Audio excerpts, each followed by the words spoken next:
Well, hello Instagrammer friends and YouTubers alike. Welcome back to Retro Direction. And it's me, back on the same day for another review.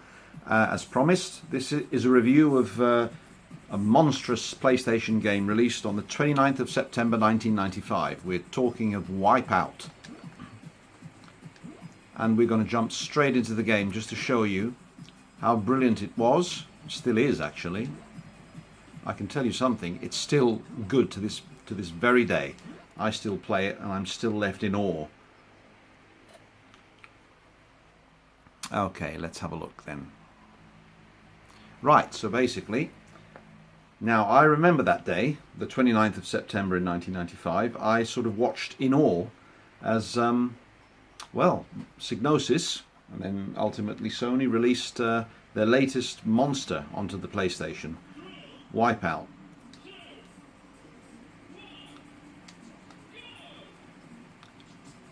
Now, of course, just to remind you, I'm playing these games on my on the sort of big flat screen TV downstairs because the CRT is a little bit too heavy to carry down, and also because the display tends to flicker on that CRT TV, whereas on this one the cell phone picks it up quite nicely, and you get a very good idea of what I'm showing you here.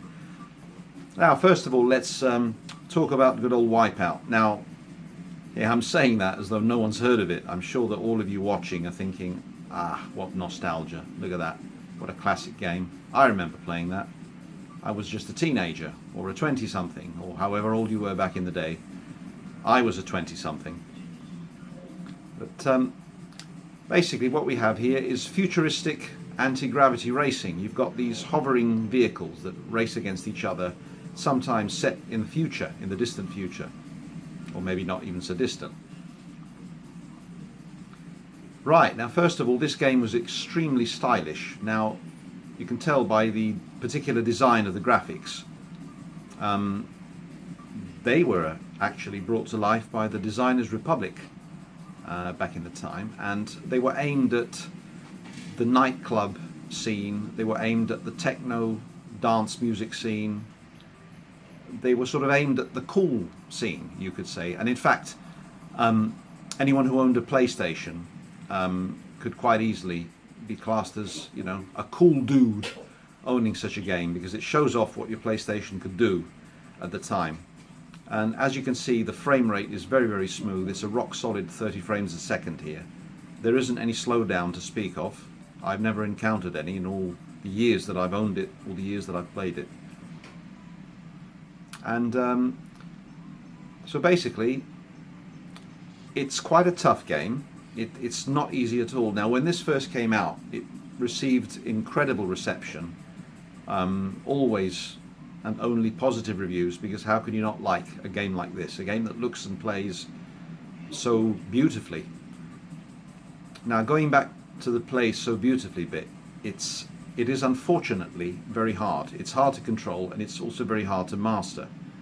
Once you do get used to it, if you persevere, you could easily be classed as a hardcore gamer, or let's say a hardcore racing gamer. Now, I remember saying this about Motorhead. It was the Dark Souls of racing games.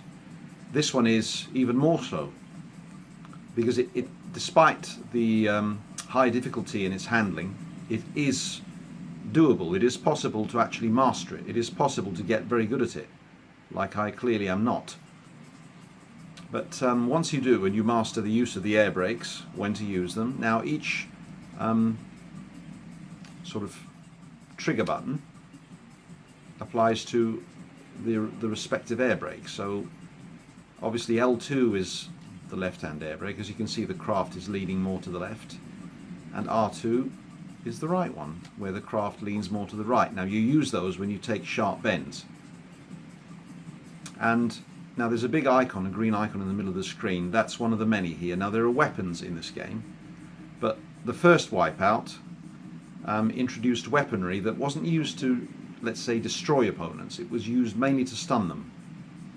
So if you fired rockets or EMP grenades or the mines that I've just released, all they do is just stun an opponent rather than destroy. So they slow them down so you can gain an advantage and go past them. I just activated a shield there, and that shows off the PlayStation's transparency effects. One of the things it was most noted for: light sourcing and transparency. Now, despite the fact that this game's got very good light sourcing, it doesn't when you go in the tunnels. As you can see, the craft doesn't change its lighting when you're underneath tunnels, which is a bit of a bummer. But it doesn't matter. The lighting effects on the tracks themselves are superb. You can't really fault them there. So that's Wipeout. Now, there are 6 tracks. There's a 7th unlockable secret track, which if you complete the Championship League, you unlock something called the Rapier mode. Now, Rapier is almost twice as fast as the original one. So when you complete Rapier mode and you finish in the top 3, is it top 3 or top 5? Something along those lines. But you unlock a track called Firestar. Now, of course, Rapier mode isn't available here. I could activate it with a cheat, but to be honest with you, just in case there are some of you that haven't got this or haven't played this, I don't want to spoil it. But I'll show you another track anyway, and then we'll move on to something else that I've kept as a little bit of a surprise. Let's move on to, let's have a look. I like this track. Now, Corrodera is quite an atmospheric track. It's kind of, I don't know, it's got an atmosphere and an air of post-apocalyptic, really. It's very dark, it's very very sort of, I don't know, almost depressing in it, you know, with its scenery, but the track layout itself is very good.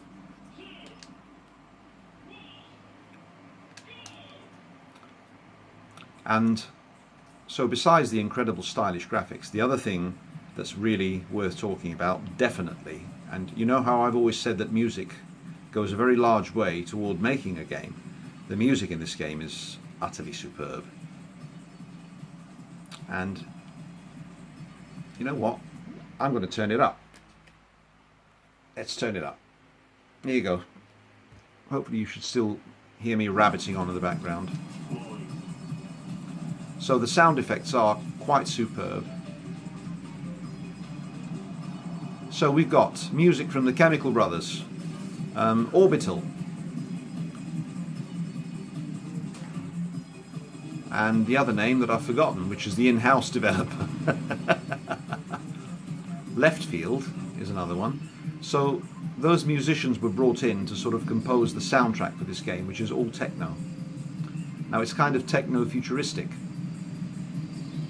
Now for those of you that know this game well, you'll know exactly what I'm talking about. Now, I'm sort of an old school type of music lover. I mean, my tastes are eclectic, very much so, but I like some techno, so long as it's got a good tune. There's me messing up severely there. Now, when you go off track, you get rescued by a drone. It puts you back on track, but you lose the odd position here and there. So this is the huge Corrodera track. It's very long, it's very twisty and turny, and it's extremely atmospheric. So it's like an industrial area. I know I said post-apocalyptic, but it's more like dark industrial, I think. Like a coal mining area. So yes, the music. Chemical Brothers, Orbital, Left Field. That's it. The in-house developer he calls himself Cold Storage. And he composed some of the tunes as well. Now my personal favourite tune, for those of you that know all the tunes in this game, I'm certain there are lots of you out there thinking, go on, mention that one. I really love Cardinal Dancer. I think that's the tune that, when it plays in the background of the racing here, it suits it absolutely perfectly. A fantastic tune, I think, really sort of futuristic, and, you know, it just has a really special kind of atmosphere. So basically, yeah, Firestar is a very difficult track. When you unlock it, it's very hard. It's set on Mars, whereas these other tracks are set on Earth. And when you unlock the Rapier mode, you do get to race on the same tracks, but you get an increase in speed, a very good, large increase in speed. Anyway, it's been messing up again. And the other thing is that when you play on the tracks themselves in rapier mode, you'll find that they look a bit different. Now, mainly because the effects like the time of day or other various environmental effects, you've got one particular track that's bathed in moonlight, and it sort of paints it in a very eerie silvery colour. And the ice track, Silverstream, I believe it's called. Now, Silverstream is bathed in the beautiful glow of the northern lights, and so again, it's just absolutely superb. So there you go. That's Wipeout for you. Now I'm going to pause the filming, and I'm going to take out a game that is, let's say, one of my most valued games. Now, I'll tell you about most valued when I come back to you. So hold fire, and I shall return. And welcome back. I'm with you again. Now, as you can see, here's a different screen. Now, I know there was a sequel to the original Wipeout a year later or so. It's called Wipeout 2097, and I will review that at a later date. But what I really did want to show you was something that's pretty much a rarity. Now, it was released on PAL version only, so I was actually lucky to find one of these. It cost me more than £20 at the time, which was expensive for an original PlayStation game, but I snapped it up. This is Wipeout 3's Special Edition. So basically, as you can see from this menu screen here, you've got Wipeout League, where you've got 8 tracks from the later Wipeouts, the newer ones. Okay, so actually this is 8 tracks from Wipeout 3. I take it it's all of them from Wipeout 3. There you go. That's how much I remember. And if you go to Classic League, you've got 8 tracks taken from the first 2 Wipeouts. So you've got Talon's Reach on the far left there, that comes from Wipeout 2097. Ultima 7 and Terramax are both from the original Wipeout. Now, in this game, they've had a lick of paint. Actually, more than just a lick of paint. They've been heavily restored and made to look absolutely beautiful and very, very smooth indeed. You'd almost be mistaken for thinking it's 60 frames a second on your PlayStation. It's not. It's just a very smooth 30. And now, unfortunately, this one does look a lot better on the CRT TV, but we know why I can't get that one downstairs, and because of the flicker. But anyway, let's go into it. Now, you've got Venom, Vector and Rapier. Now, I have activated a cheat. For those of you that have this game, if you activate the cheat All Track, it unlocks all of the tracks. If you activate No Fear, it activates a permanent shield on your craft, so you can ram into things and not ever blow up. And you have an infinite boost as well. But anyway, we'll let's try a different track. Let's go on to a really nice one. Ultima 7. That's the first one I was racing on from the first Wipeout. Let's try this one, and I'll try Phasar because it's a very easy craft to very easy craft to sort of handle. Now, Guard Europa comes from Wipeout 2097.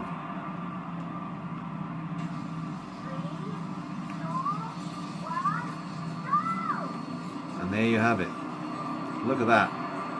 And trust me, when you play this on a CRT, it looks quite spectacular.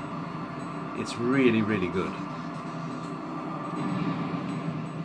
The handling now, thankfully this one, because it was released in the year 2000. Now, this is analog control compatible, so you can play it with your DualShock controller without using a steering wheel or a NEGCON or a JogCon, whichever you call it. So you can play it with your analog stick.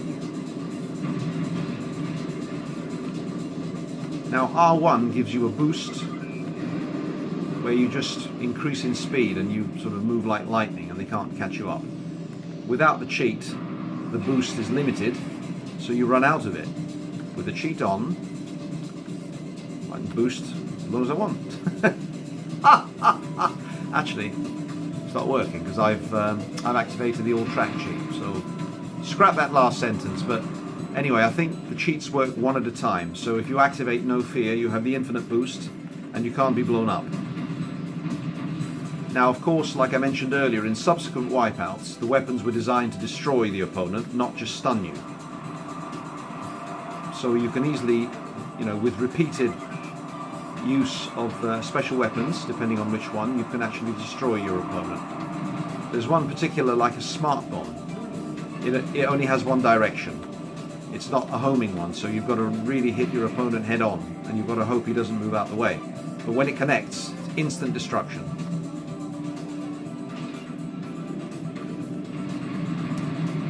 So there you go. Now, Wipeout Special Edition is one of my more valued games, simply because it's so hard to find. And when you do find it, it encompasses all of the Wipeouts. And there you see I've been destroyed there. So if I had the No Fear one, I wouldn't have been destroyed. So let's exit the game. Let's see how much time I've got left. I've got about 8 minutes left of recording time, so we can have a look at a few more bits and pieces here. Let's go to options. So it's game setup, and you've got to go to default name. So as you can see now, I've got all track. So if I input the password No Fear,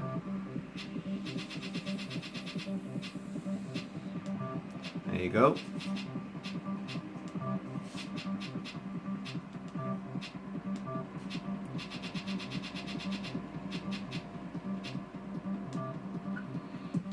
Exit, and let's, hang on a minute, you know what, let's do something. Put the widescreen on. Let's move the screen a little bit because it's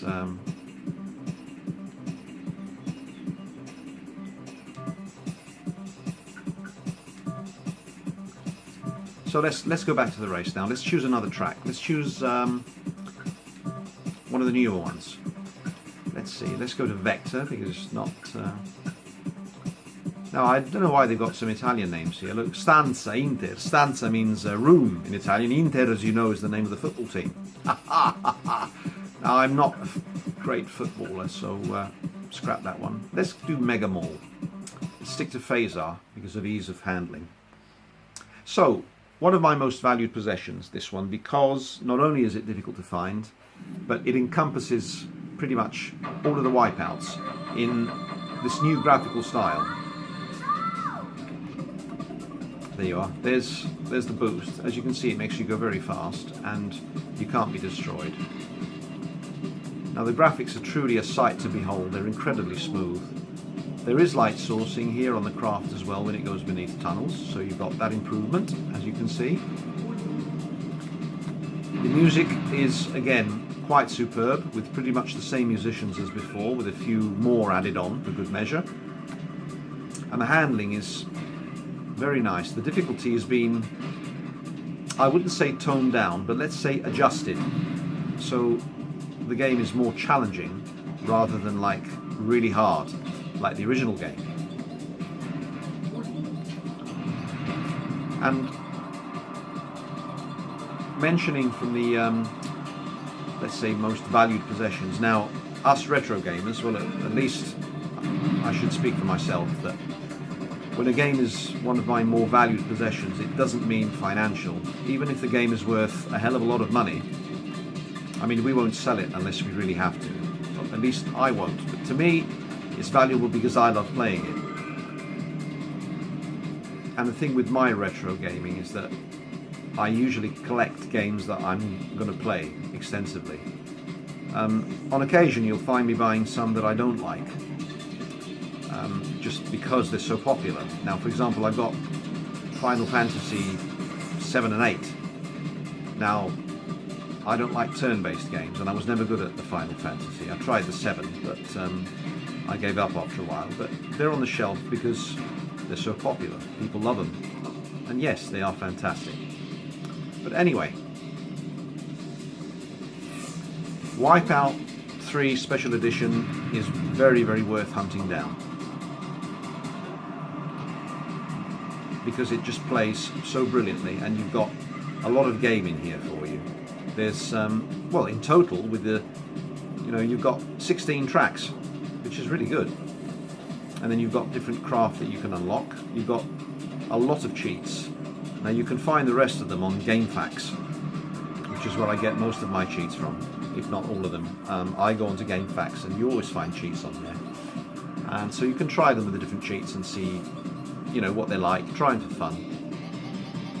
But yes, Wipeout was, I think, a very significant title in the PlayStation's life. And like I mentioned to you earlier, I still play the first one quite extensively. I'll spend 2 or 3 hours on it, just trying to see how far I get without cheating. Because you can unlock the other track and the other mode with a joypad input cheat. Now the way they've laid that out, you need 6 hands to actually do it. But let's go on to the next race. Let's just have a look at another track. Now I've got a couple of minutes left of recording time, so we can have a look at this other track. But yeah, I really don't want to spoil these for you by revealing every single track and mode. But if you really haven't played Wipeout in one form or another, do yourselves a favour and go back to the beginning. If you have a PlayStation, get Wipeout. Now I remember when the first one came out and I still had a Saturn, of course I was in awe. I thought, bloody hell, I think I have to get a PlayStation. Not only for Wipeout, but for the other games, Ridge Racer Revolution, Tekken 2, you know, those are the ilk. And then when I heard that the original Wipeout was going to be released for the Saturn, I was over the moon. And I remember coming home from work and stopping off at a local shop, buying it for £40, bringing it home, and then calling my best friend saying, Pete, I've got Wipeout. So we sort of had a session of playing Wipeout, and having only seen but not played the PlayStation version, I thought, this is actually rather good. It's not bad at all, is it? But then once you actually play it on the PlayStation, when you own it, you see the actual differences. Now the Saturn version, which I do have somewhere, but I won't bother reviewing it because frankly it's the PlayStation one's the one to get. But the Saturn isn't as good as the PlayStation. It doesn't handle as well. It doesn't have all of the music tracks because some of them were licensed by Sony. But it had some very good ones added for the Saturn anyway. But it's not as smooth. When you play the PlayStation version for a while and then put the Saturn one back on, it seems jerky by comparison and it hurts your eyes a bit. And of course the graphical effects like transparencies and ray tracing, fire and smoke effects it doesn't have, which is very unfortunate. If you take it as a game in its own right, it's not bad. It's sort of a 6, maybe even 7 out of 10 job. But if you want to own Wipeout, own it on the PlayStation, because it's the best version ever.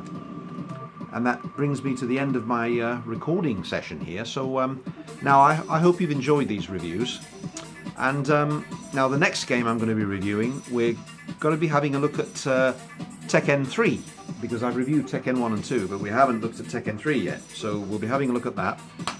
And we'll be talking about how difficult it was to convert it onto the PlayStation and how good it looks, judging by the end result. Anyway, take care of yourselves, hope to see you soon, and you know where you stand with retro.